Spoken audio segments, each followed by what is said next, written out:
खुदावंद के जिंदा कलाम में से पैदाइश की किताब उसका 47वां बाब आयत 1 ता 16। तब यूसुफ ने आकर फ़िरौन को खबर दी कि मेरा बाप और मेरे भाई और उनकी भेड़ बकरियां और गाय बैल और उनका सारा मालो मता मुल्क कनान से आ गया है, और अभी तो वो सब जशन के इलाका में हैं। फिर उसने अपने भाइयों में से 5 को अपने साथ लिया और उनको फ़िरौन के सामने हाजिर किया। और फ़िरौन ने उसके भाइयों से पूछा, तुम्हारा पेशा क्या है? उन्होंने फ़िरौन से कहा, तेरे खादिम चौपान हैं जैसे हमारे बाप दादा थे।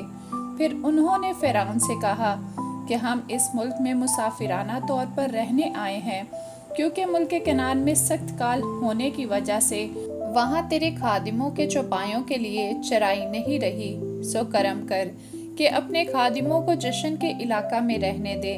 तब फ़िरौन ने यूसुफ से कहा कि तेरा बाप और तेरे भाई तेरे पास आ गए हैं। मिस्र का मुल्क तेरे आगे पड़ा है।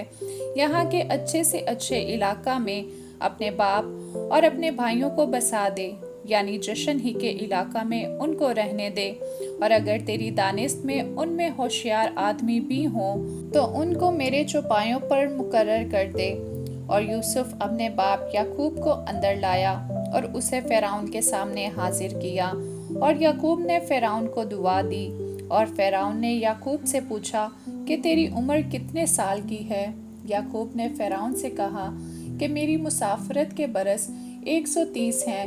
मेरी ज़िंदगी के अयाम थोड़े और दुख से भरे हुए रहे, और अभी ये उतने हुए भी नहीं हैं जितने मेरे बाप दादा की ज़िंदगी के अयाम उनके दौरे मुसाफरत में हुए। और याकूब फ़िरौन को दुआ देकर उसके पास से चला गया। और यूसुफ ने अपने बाप और भाइयों को बसा दिया, और फ़िरौन के हुक्म के मुताबिक रमासीस के इलाका को, जो मुल्क मिस्र का नहायत ज़रखेज़ खित्ता है, उनकी जागीर ठहराया।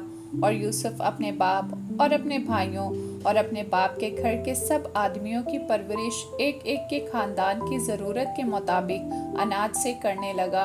और उस सारे मुल्क में खाने को कुछ ना रहा, क्योंकि काल ऐसा सख्त था कि मुल्क मिस्र और मुल्क कनान दोनों काल के सबब से तबाह हो गए थे।